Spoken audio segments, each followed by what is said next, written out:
tilas ke jalan kudus.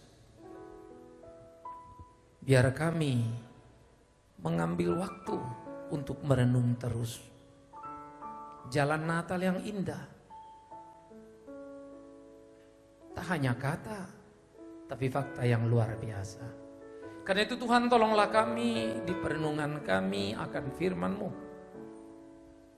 Cerahkan hati dan pikiran untuk mengerti, tapi mampukan batin untuk melakukan supaya hidup kami nyata. Di tengah dunia, di kegelapan, terang itu tak terbantah. Demi Yesus Kristus Natal yang sejati, kami berdoa, kami memohon. Amin. Silakan duduk saudaraku.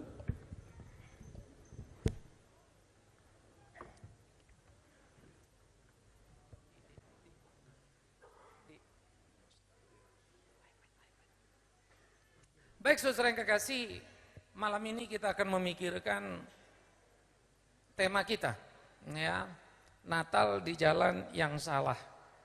Tema ini terasa sedikit provokatif ya. Bagaimana Natal itu ada di jalan yang salah? Tapi mirisnya saudara, ini adalah sebuah realita yang tidak terbantah yang sedang kita hadapi dalam kehidupan kita. Natal di jalan yang salah mengingatkan kita ada dua kota penting, dua lokasi yang penting. Satu bernama Taman Eden, tempat manusia dicipta oleh Tuhan. Satu Bethlehem kecil, tempat Kristus datang ke dalam dunia. Secara lokasi, tempat ini sudah menceritakan cerita yang berbeda. Taman Eden adalah satu taman yang penuh dengan kelengkapan yang luar biasa. Apapun ada di sana. Makan tidur mungkin itu gambaran yang tepat untuk warna-warni kegiatan manusia. Sementara Bethlehem kecil adalah tempat yang tidak diidam-idamkan, penuh dengan keterbatasan. Tetapi di sana Kristus lahir. Dua kota yang berbeda melahirkan dua nada yang berbeda. Manusia di Taman Eden yang gegap gempita itu diciptakan, tapi jatuh ke dalam dosa karena godaan kuasa, ingin menjadi sama dengan Allah. Tetapi Bethlehem kecil, di mana Yesus Kristus menjadi manusia di tengah keberdosaan dunia, dicobai, bahkan digoda, dianiaya, tetapi tidak berbuat dosa. Adam tidak teraniaya, tapi dia melakukan dosa. Yesus teraniaya, bahkan jiwanya merenggang dari raga, terpisah, tapi tak satu pun dosa dilakukannya. Sama manusia, artinya kita juga mempunyai peluang yang sama untuk bisa hidup seperti Kristus hidup. Karena kita adalah manusia yang sudah ditebus oleh Kristus dengan penebusan yang sempurna.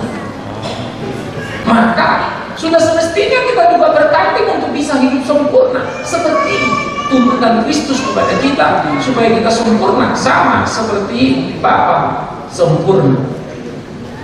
Namun antara Adam dan Yesus Kristus, antara manusia dan anak tunggal Allah, ada hal yang menyakitkan yang terjadi di sana. Dan ini harus menjadi perenungan kita bersama-sama. Pertama, Adam adalah manusia yang mau menjadi Allah. Miris, dia diciptakan sebagai ciptaan, tetapi dia mau sama menjadi Allah. Sementara Bethlehem bercerita bahwa ada Yesus Kristus Allah yang mau menjadi manusia. Kesalahan pertama di jalan langkah kita, karena memang semangat Adam adalah semangat kita mau menjadi sama dengan Allah. Karena itu kita menjadi bernafsu rupa terhadap apa yang menjadi kebutuhan kita, sehingga kita memiliki lebih dari yang kita butuhkan. Hidup tidak habis, mati tidak bisa dimakan. Aneh tapi nyata. Dan mati kita pun akhirnya menjadi sumpah seraka banyak orang, karena banyak orang yang kita kecewakan sepanjang kehidupan kita. Kenapa sangat indahnya kalau hidup kita adalah berbagi, makan tak kekurangan, tapi tak meninggalkan sesal di kematian. Dan ketika kita mati, banyak orang menangisi kenapa orang baik itu mati. Tidakkah itu menjadi cita-cita? Karena itu saya pikir kesalahan pertama ini jangan menjadi kesalahan yang kita lanjutkan, saudara yang kasih. Natal di jalan yang salah. Di mana semangat kita? Mau jadi apa kita? Itu yang patut kita pikirkan.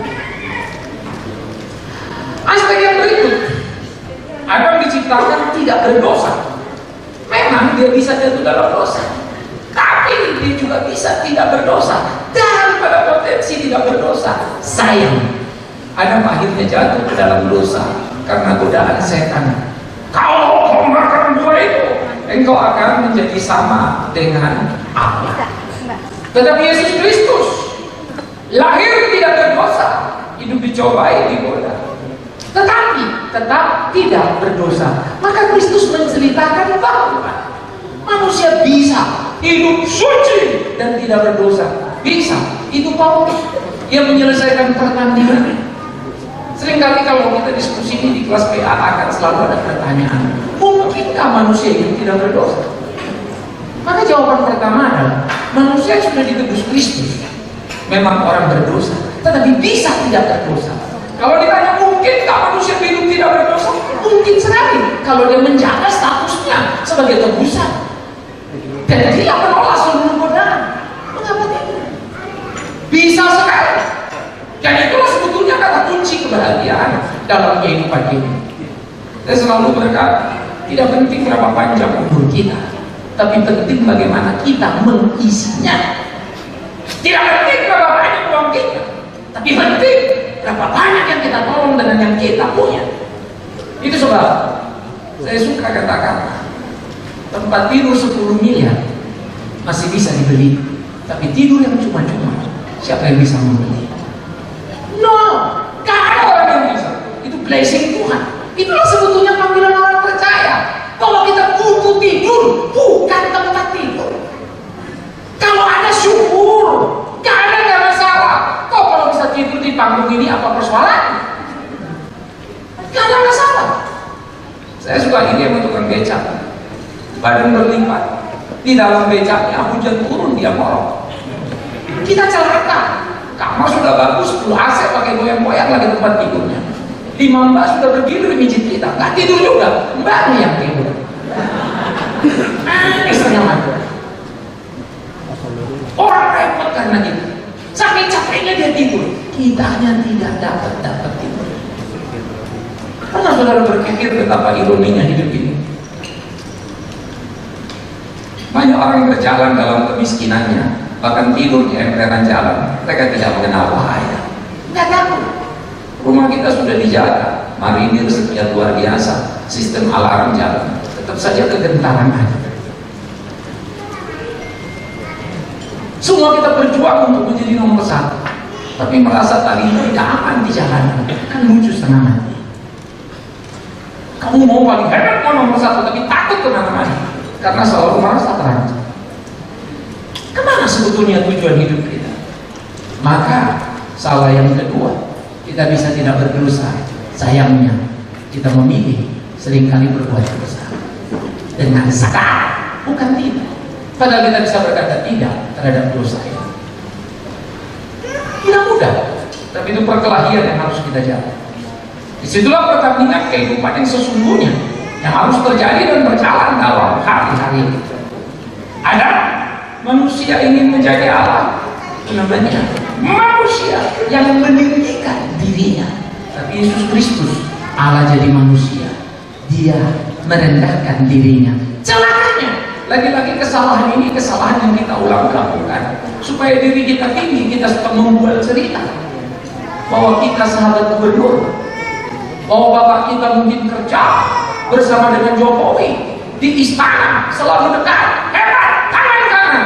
Padahal cuma pembantunya. Ya pembantunya Jokowi ya tangan-tangannya. Saya ingat teman saya, pada waktu kami ngobrol-ngobrol ketemu, lalu dia cerita, kami ketemunya di Jawa. Bapakmu di mana ya? Tanya-tanyaan begitulah ya. Dia bilang bapaknya kerja di kantor gubernur. Waduh, ceritanya hebat, dan kami malum lah orang kampung. Kalau di kantor gubernur itu walama. Saya tinggal di Kota Madia Pematang Siantar, kerja di kantor gubernur hebat. Udahlah, tahulah kami bapaknya kerja di kantor gubernur. Cuma celaka 12, pulang ke Siantar kumpul-kumpul. Kawan bilang betul bapaknya kerja di kantor gubernur. Jadi apa? Tukang sapu. Kurang ajar kawan satu itu. Tapi saya pikir-pikir lagi, bodohku juga. Kenapa nggak kutanya apa jobnya? Jadi aku pun bodoh juga, jadi tertipu. Sejak itu aku tidak rela lagi jadi orang bodoh. Miris ya? Tetapi dia sengaja memuter-muter. Orang bangga kalau saya di sini. Tapi tidak ada yang bangga kalau dia jadi orang jujur. Nggak ada yang bangga kalau dia jadi orang benar. Orang bangga kalau dia punya segalanya. Sekalipun dia tidak jujur dan memakan banyak, bahkan kawannya pun disikatnya. Demi Tuhan yang hidup, jauhlah dari kita hal-hal seperti itu. Hargai sahabatmu. Kalau sahabatmu sendiri tidak bisa kau hargai, bagaimana kau bisa menghargai hidup ini? Kalau istrimu tidak lebih penting dari bisnismu, maka engkau manusia celaka. Karena itu para pria-pria, khususnya anggota PA ya, kalau kau berbisnis sampai lupa istrimu, demi Tuhan yang hidup, kudoakan bangkrut kau. Supaya kau ingat istrimu itu. Kalau bagi istri, setoran suami lebih penting daripada suaminya, celakalah engkau. Saya nggak peduli Pak, suami saya mau kemana, dia mau pergi kemana, dia mau main perempuan, saya nggak peduli Pak. Yang penting, kapanpun ku gesek kredit card, lolos terus. Maka saya akan bilang, gila betul. Bagaimana mungkin uang lebih penting dari suami? Tetapi ternyata hal itu terjadi, saudaraku. Banyak orang senang dengan apa yang bisa dipakainya, tapi tidak peduli dengan relasi utuhnya. Kita kehilangan. Miris. Ini menjadi kengerian yang sebetulnya tidak boleh terjadi dalam hidup kita. Adam adalah manusia masa kini yang selalu be yourself.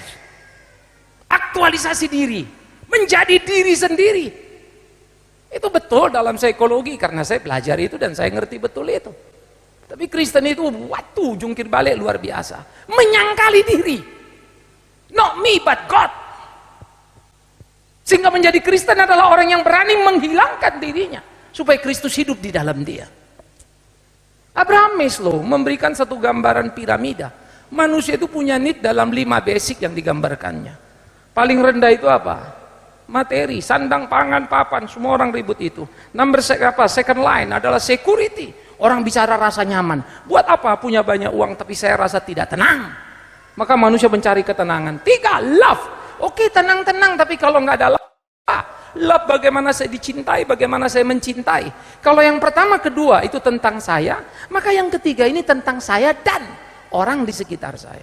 Nomor 4, maka mereka berbicara tentang bagaimana saya punya harga diri, self esteem. Baru nomor 5 dia bilang self actualization.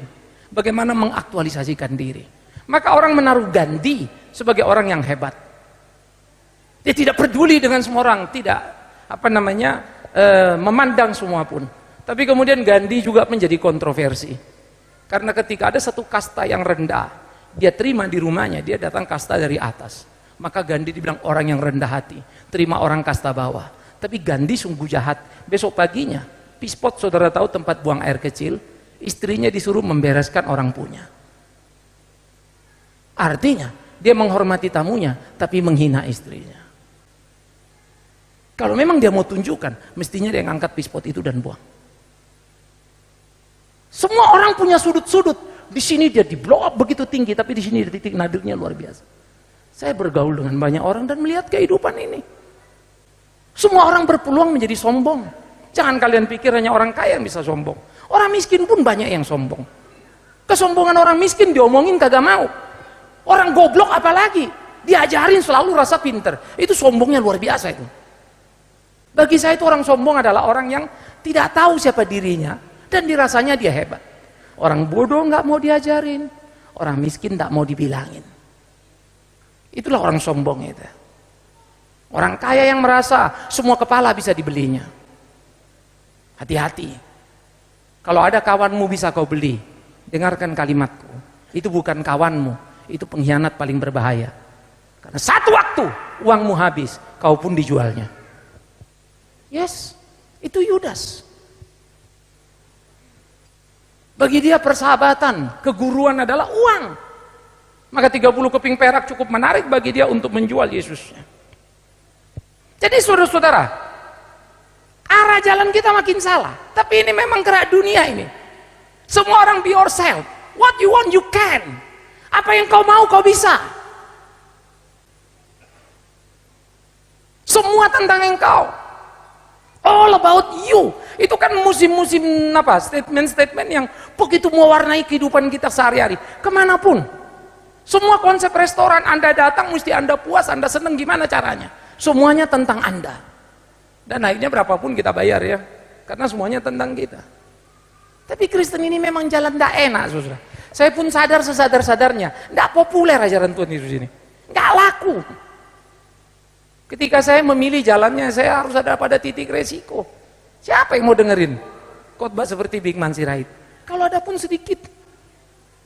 Tapi saya pun sadar sebagai pendeta, saya tidak pernah bercita-cita punya gereja besar dengan jemaat yang banyak.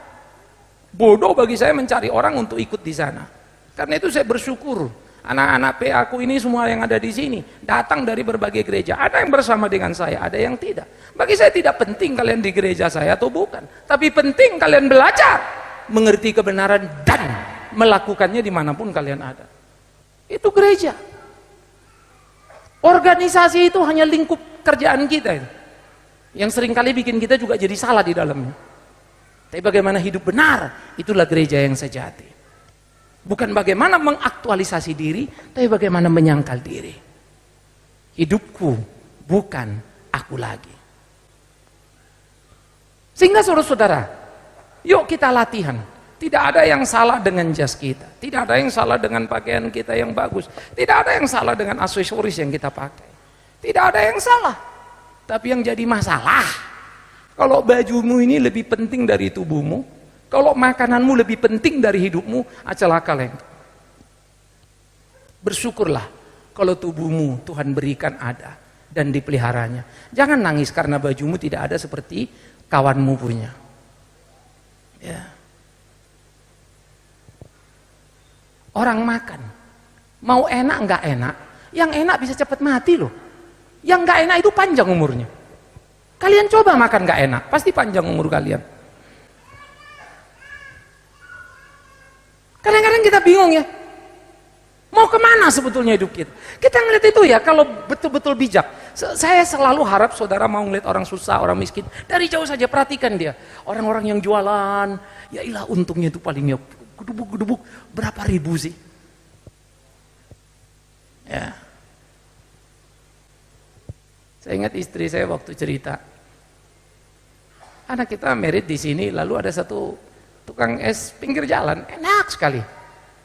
Ya, kita minta dia, yuk bisa sediain nggak segini? Oh bisa pak. Ya, nah, lalu kita minta izin masuk ke dalam hotel. Dan saya beruntung pas anak saya merit, teman saya Asyong sudah punya saham di sini, jadi rada bebas kita kan? Karena dia anak PA saya, berarti kan saya bapaknya. Nah, berarti kan ini kurang lebih hotel anak saya kan begitu ya? Jadi saya bilang boleh masuk ya dari luar, boleh pak. Udah orang makan pada enak, pada minta nomor teleponnya. Pas dia ketemu istri saya, aduh ibu terima kasih. Sekarang banyak yang order sama saya. Lah kita cuma minta dia, memang dia enak kok. Tapi baru satu kali itu dia masuk ke hotel dan banyak yang meminta dia. Dia seneng, padahal kita nggak sadar loh. Habis itu saya mikir ya, pernahkah kita mengerti di kesibukan kita banyak orang bersyukur tapi kita sendiri tidak peduli? Pernahkah kita juga sekaligus bisa menikmati waktu kamu nolong orang dan orang itu bilang terima kasih pak, dan garis mukanya itu yang perlu kamu lihat, terima kasih yang tulus. Sehingga bukan tentang kita yang penting, tapi bagaimana orang di sekitar kita. Kalau kau mau bahagia, bahagiakanlah orang, kau akan menemukan jalan Natal itu. Kau tahu kebahagiaan Yesus Kristus Tuhan itu, Bapa sudah selesai. Itu diucapkannya di atas kayu salib ketika menutup pelayanannya. Sudah selesai, kuserahkan nyawaku. Begitu entengnya dia menyerahkan nyawanya karena sudah menyelesaikan tugasnya. Saya harap satu waktu kalau Tuhan panggil kita, kita bisa bilang sudah selesai. Saya agak khawatir tapi kalimat itu bisa kita ucapkan. Mungkin kita bilang, Tuhan jangan aku dululah, teman PA aku saja. Sepertinya dia lebih siap dari aku. Kita nggak berani bilang Tuhan aku orang baik-baik. Mungkin nggak ya? Doa kita cukup jujur. Tuhan aku kan kau tahu pendosa. Beri waktu lagi supaya bertobat. Entah berapa lama lagi waktu kita supaya kita menemukan bagaimana hidup di dalam Kristus. Yang kelima, Adam itu adalah orang yang menimbulkan kekacauan di kesementaraan. Baru pasal 3 manusia jatuh dalam dosa, terus beranak pinak, beranak cucu, lalu Tuhan mencatat kalimat mengerikan. Aku menyesal menjadikan manusia karena semua makin hari makin jahat dan makin berdosa. Kalimat kata menyesal bukan menyesal seperti karena dia tidak tahu lalu dia membuat akhirnya dia kecewa dengan apa yang terjadi. No, kata menyesal dipakai untuk mengungkapkan perasaan kepedihan Allah yang begitu mendalam. Sang suci melihat manusia berdosa, menangis tersayat. Lalu dia berkata, manusianya akan hidup tidak lebih dari 120 tahun saja. Langsung drop dari 1000 ke 120. Nuh sendiri hidup lebih dari 120. Tetapi sejak itu dikatakan Tuhan 120. Dan Tuhan menunjukkan murkanya pada dunia, terjadilah air bah. Itu kiamat pertama. Jadi saudara mau tahu nanti second coming kayak apa, Tuhan Yesus datang kedua kali kayak apa, ya lihat saja air bah itu. Kau lagi pesta ditelan, tidak akan ada yang tahu itu. Jadi tidak perlu kalian tebak-tebak, cari-cari tandanya, kayaknya tandanya sudah mulai muncul loh. Bukan. Saya kadang-kadang bilang, kalian ini cari tanda-tanda zaman. Kau dirimu sendiri pun seringkali tidak kau tak ketahui tandanya. Sudah tua pun kau tidak tahu diri. Betul ya? Kadang-kadang kita nggak merasa kita sudah tua. Kita rasa kita masih kayak dulu. Saya itu pernah saking gede bukrok mau jatuh. Karena main bola sama anak-anak. Saya bayangkan, karena saya memang suka bola. Saya ambil tuh bola. Di otak saya udah jadi. Kakinya nggak nyampe-nyampe. Begitu nyampe, bolanya udah gak tahu kemana. Baru, aku bukan lagi seperti yang dulu. Itu lagunya ya. Udah tua. Di sini udah nyampe nih. Saya bayangin, saya gocek-gocek mereka lalu tendang gol gitu ya. Boro-boro gol, bolanya udah kemananya gak tahu. Ya. Kemarin terakhir saya pergi Kalimantan. Saya udah nggak boleh ngelempar capek kan. Biasa saya main basket dengan anak-anak saya. Tapi kali itu nggak, sini. Saya keker, saya imajinasi, masuk gitu ya. Lempar, zut, boro-boro masuk, kena aja kagak. Nyut di bawah jatuh. Dulu bisa, masuk. Ya. Karena saya paling senang kalau bisa bikin masuk, terus anak-anak pada tepuk tangan, bapak hebat, bapak hebat. Kedua kali pasti saya nggak mau, karena takut nggak masuk. Cukup satu kali kelihatan jagonya, udah yang kedua pergi deh. Karena mungkin nggak masuk lagi. Kacau. Kita lupa diri kita. Maka sementara ini hidup kita penuh kekacauan, lalu Musa datang. Musa umurnya 120, tapi Tuhan bilang pada Musa, Musa, manusia umur tinggal 70, 80. Lebih dari itu kesusahan. Orang sekarang stem cell, mau umur 100 tahun. Hari ini ku kasih tahu kalian, kalau umurmu 100 tahun, mungkin kau tidak perlu pakai kacamata, tidak min, tidak plus. Mungkin kamu masih bisa jalan, tapi tetap tidak seperti umurmu 40. Itu pertama fakta. Dan yang kedua, kalau umurmu sampai 100, kalau manusia paling lonely di kolong langit ini. Karena kau telepon, temanmu sudah mati semua. Buat apa kamu stem cell? Mau menyiksa dirimu. Kamu hidup nggak ada teman. Sakit loh itu. Telepon, papa mana? Loh om, papa kan udah mati 5 tahun lalu. Telepon sebelah, papa mana? Loh om apa lupa? Om kan ikut ke kubur waktu itu. Telepon lagi sana, papa mana? Ya si om mentang-mentang belum mati nelpon. Semua orang bingung lihat saudara. Hanya kita mulai linglung, waduh aku sendiri.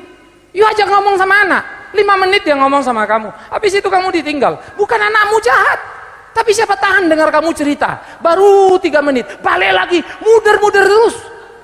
2-3 kali putaran kita tahan, lebihnya nggak kuat. Mertua saya 90 lebih, orangnya baik setengah mati, saya respect tinggi. Tapi kalau kita ke kamarnya dengar cerita, ya mama, satu kali, mau putaran kedua, saya udah nggak kuat tuh. Mama, gue keluar dari rumah. Saya keluar loh saudara. Sorry, saya bukan mantu yang jahat ya. Tapi saya juga nggak kuat dengerin dia, udah mulai 2 kali putaran. Kalau udah ketiga udah pusing. Saya tahu anak-anak saya juga gelisah. Cuma mereka lebih munafik dari saya. Jadi saya jalan, mereka nungguin omanya. Mungkin takut kali omanya meninggal nggak dapat warisan ya. Ya cucu duduk situ. Karena apa? Kalau cucu anak saya mau keluar, stop, kau yang tungguin oma situ. Saya yang keluar duluan. Saya nggak kuat, saudara. Ingat, mertuaku baik dan aku respect. Tapi nggak kuat saya dengar cerita dia mulai balik. Ya, istri saya dekat sama dia. Saya juga nggak pernah nggak tahu persis. Apakah dia memang betah atau dia memang berusaha untuk ya sudah ini kan mama sudah tua gitu ya. Saya juga nggak ngerti. Tapi saya laki-laki saya tunjukkan. Sorry, saya nggak kuat nih. Apalagi cucunya. Apalagi kalau ke bawah cicitnya. Mana ngerti. Ntar opanya dia jalan gini, cicitnya lari. Opa lompat, gedubuk, prak, skandal itu kan. Cucu mati dibunuh opa. Opa mati dibunuh cucunya. Karena cucunya domplok sama opanya. Makanya berdoalah kalian, mati tepat usia. Jangan pernah berdoa, Tuhan berikan aku panjang umur yang luar biasa. Apalagi kalau kau berdoa, berikan aku umur 1000 tahun lagi. Kau orang paling bodoh dan paling malang.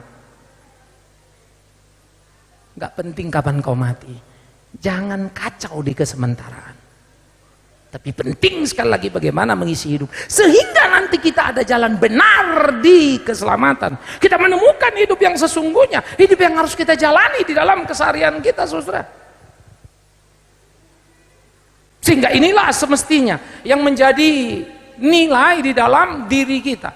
Nah oleh karena itu ketika kita berkata Natal di jalan yang salah, ya beberapa teman bilang, Pak ini Natalnya gimana? Ya udahlah bikin kita cuma mau gabungan sederhana begitu ya. Nah ini satu orang bilang sama saya, Pak inilah sederhananya kita. Saya pun garuk-garuk kepala juga nih. Begitu kulihat, waduh anak aku ini cantik-cantiknya, ganteng-gantengnya. Ya.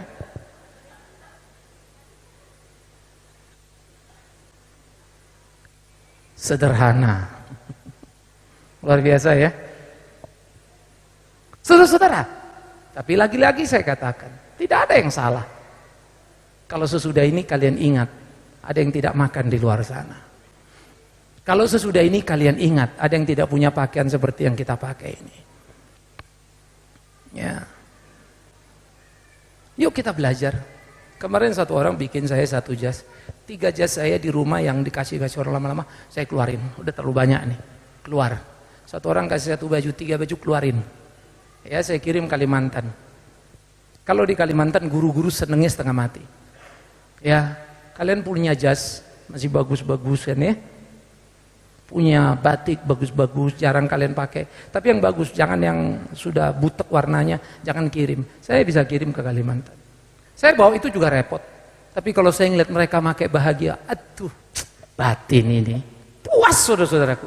Sementara mereka di Kalimantan pakai branded kan, Hugo Boss aja udah keren. Ya, apalagi nanti dasi yang lebih hebat lagi yang branded.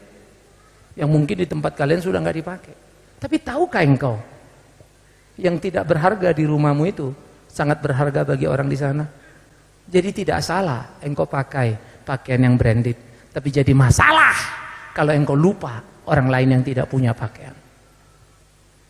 Jadi hidup kita ini mesti kita balance, kita seimbang. Begitu supaya kita bisa menikmati bukan saja materi yang Tuhan berikan, tetapi hari-hari kualitas hidup kita. Bukan saja kuantitasnya, tapi kualitasnya. Itulah hidup yang semestinya.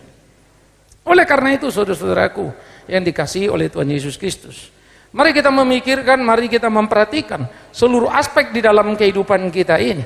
Supaya jangan sampai seperti jalan Adam, binasa di kekekalan, tapi biarlah kita hidup di kekekalan. Ingat, jangan sampai kita binasa di kekekalan, tapi hidup di kekekalan. Saya akan close dengan satu cerita yang selalu saya suka tiap kali Natal. Alkisah di surga, Rasul Petrus sebagai bapak gereja yang paling tinggi, ya, yang sering kali oleh saudara di Katolik dianggap paus yang pertama. Dikumpulkannya lah semua orang-orang yang sudah masuk surga. Kemari kalian orang percaya. Aku mau bertanya pada kalian. Hari ini Desember udah mau Natal lagi. Iya Rasul. Pertanyaannya gampang, coba kalian jawab. Kemana Yesus pergi waktu Natal? Satu orang bilang, aku tahu. Pasti Yesus pergi ke antara orang miskin. Tapi kemudian Petrus bilang, enggak mungkin Yesus pergi ke antara orang miskin. Karena kalau bulan Natal orang Kristen mendadak baik. Orang miskin pasti dikunjungi. Jadi mereka sudah nggak perlu Yesus lagi karena mereka dapat banyak kali kado. Christmas Carol. Oh gitu ya. Ayo siapa lagi yang tahu? Satu orang lagi angkat tangan. Aku tahu. Pas Yesus pergi ke penjara, dia akan bicara pada mereka-mereka yang terikat dan terbelenggu.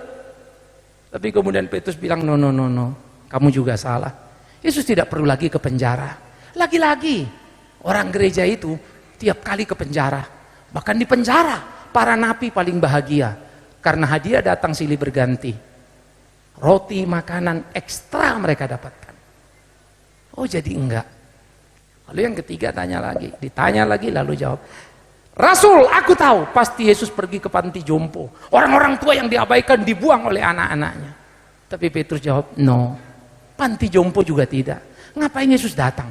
Karena akan menambah masalah. Loh kenapa Rasul? Karena orang-orang tua di panti jompo sering kali marah-marah waktu Natal. Baru dia tidur, datang lagi gereja lain. Kebaktian, kapan tidurnya? Kebaktian mulu. Habis gereja 1, gereja 2, gereja 3. Tuh nenek opa mau tidur. Kesel dia. Datang lagi anaknya, datang lagi cucunya. Langsung dia ngomel. Hari biasa aja nggak datang, begini baru datang. Waduh, panti jompo itu paling kesel kalau Natal. Yang paling bahagia narapidana. Mereka dikasih Alkitab. Mereka bilang, ini cukup sebulan Pak. Cukup sebulan apa? Lembar demi lembar dilinting jadi rokok. Saya pelayanan penjara sudah. Saya ngerti orang-orang nakal-nakal. Saya tahu bagaimana mereka ngomong dan saya putar-putar. Akhirnya saya tahu, Alkitab itu habis buat ngerokok. Sinilah kau jujur sama-sama bajingannya kita, saya bilang gitu kan. Ada duduklah kau cerita. Kau apakan Alkitab itu? Kau bilang kau nggak punya. Terus kalau ku kasih gimana? Ya Pak buat ku baca. Aku tanya beberapa ayat yang nggak tahu kan. Udahlah jujurnya kau. Buat rokok. Iya Pak. Mungkin sekarang mereka udah nggak butuh. Tapi di waktu lampau, ketika rokok itu terbilang mahal untuk masuk dari luar, itu yang mereka linting. Yang ngasih Alkitab bangga ya. Oh kita udah ngasih Alkitab ke napi. Anda nggak tahu apa yang terjadi. Akhirnya orang bilang, oh aku tahu, Yesus pasti ke gereja. Hah, itu jawaban klasik. Yesus nggak punya tempat di gereja. Karena Yesus pakaiannya nggak menarik. Yesus datang susah, naik keledai lagi. Enggak. Padahal orang ke gereja mana ada yang naik keledai? Minimal, kijang, penter gitu ya. Keledai nggak ada. Akhirnya mereka bingung. Kalau semua salah, Yesus kemana? Maka jawaban Petrus menarik. Setiap kali Natal selalu sama. Yesus pergi kemana? Rasul tanya mereka. Dan Yesus menjawab. Petrus menjawab. Yesus selalu pergi ke hati yang menangis dan meratap. Yang berkata, ya Tuhan, aku di sini, ampuni aku. Di situ dia ada. Disitulah Natal itu. Saya tidak tahu suasana hati kita. Saya tidak tahu sejauh mana kita menyadari diri kita. Tapi satu yang saya tahu. Kalau kamu mau, ya hadir di hidupmu. Sangkal dirimu, jalani hari-harimu. Maka berartilah bagi orang lain. Bukan sekedar bagi dirimu. Maka engkau akan tahu betapa indahnya hidup itu. Hari ini saudara-saudara, Natal ini saya memang minta dengan agak mendadak dibuat gabungan. Dan tahun depan, ya dari start di sini kita akan membentuk satu kepengurusan sehingga Natal ini Alkitab PA kita ini saya akan sebut sebagai BS Ministry. BS Ministry bukan Big Man Sirait ya, tapi Bible Study Ministry. Nanti siapa yang punya beban mau belajar, saya akan buat kelas-kelas khusus, kelas di mana calon pemimpin yang mau memimpin PA. Mengapa? Saya sedih dengan banyak anak-anak kita SMP, SMA yang sudah kehilangan imannya. Mereka galau. Dan saya nggak bisa tanganin semua itu. Banyak anak-anak yang dibawa konseling ke saya. Banyak pasangan-pasangan bawa. Saya bukan tidak mau, tapi saya memang tidak mampu. Energinya, waktunya. Maka saya rindu ada orang yang terpanggil. Kalian sudah diberkati Tuhan secara bisnis, pekerjaan, diberi otak yang cemerlang. Mengapa tidak mengembangkannya untuk pekerjaan Tuhan yang mulia? Menyediakan waktumu dalam 1 minggu 1-2 kali untuk kemudian mendidik anak-anak itu. Saya rindu itu. Sehingga akan ada dari Bible Study ini akan mengeluarkan seminar rutin minimum 1 tahun 2 kali. Atur topiknya dibikin sedemikian rupa. Saya akan terus belajar untuk menjadi narasumber. Dan saya tidak akan berhenti. Dan saya rindu orang yang berani berjibaku mengisi segala sesuatu waktu untuk boleh melayani. Biarlah Tuhan menolong kita, memimpin kita. Semoga makin tahun Natal kita tepat jalan, tepat arah. Dan akhirnya hidup kita berkenan kepada Tuhan. Ya. Tuhan menolong kita, Tuhan memimpin kita. Di bahagiaku akan belas kasih-Nya. Melihat anak-anak di Kalimantan yang jadi sarjana, hati saya bahagia. 100 lebih anak-anak saya sarjana dalam waktu 14 tahun. Dan saya rindu anak-anak itu menjadi anak-anak kalian. Berdoa untuk Papua, sekolah yang kita mau mulai. Saya melihat anak-anak Papua. Dan saya berdoa, kiranya kelak mereka pun bisa menjadi sarjana-sarjana. Sekedar saudara dapat bayangan. Anak-anak sekolah yang cukup sekolah-sekolah daerah baik, kami tes kemarin roadshow. Dibandingin anak di Kalimantan, grade-nya di bawah. Jauh. Kita bandingin anak desa yang di Kalimantan dengan Jayapura yang dekat dan sekitarnya, tetap masih kalah, miris juga. Ya, tetapi saya hanya berdoa dan berkata, God thanks. Semakin besar tantangan, semakin besar kesempatan. Artinya Tuhan percayakan kita untuk terus boleh melayani Dia. Selamat menemukan jalan Natal yang tepat itu. Kita berdoa.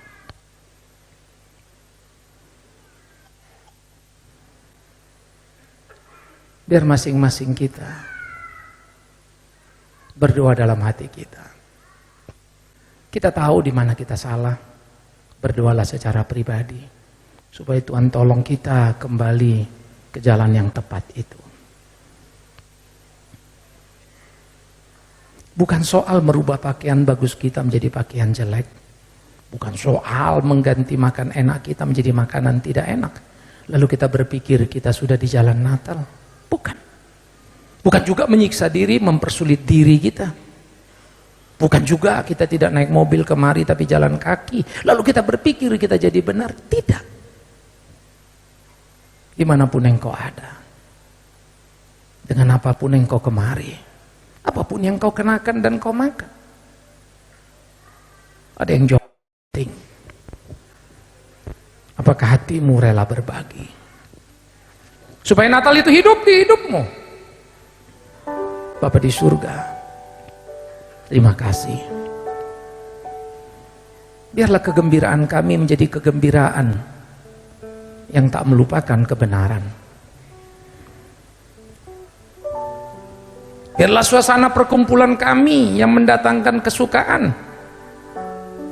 tetap terikat dalam belas kasihan. Biarlah tiap apa yang kami lakukan di dalam keseharian membawa kami pada jalan yang menjadi kehendak Tuhan. Terima kasih Bapa di surga. Tolong kami ada dalam Natal di jalan yang benar, peka terhadap sekitar lingkungan kami, berbagi dengan sesama kami. Biarlah Tuhan dipermuliakan. Dalam nama Tuhan Yesus Kristus, kami berdoa, kami bersyukur, kami berterima.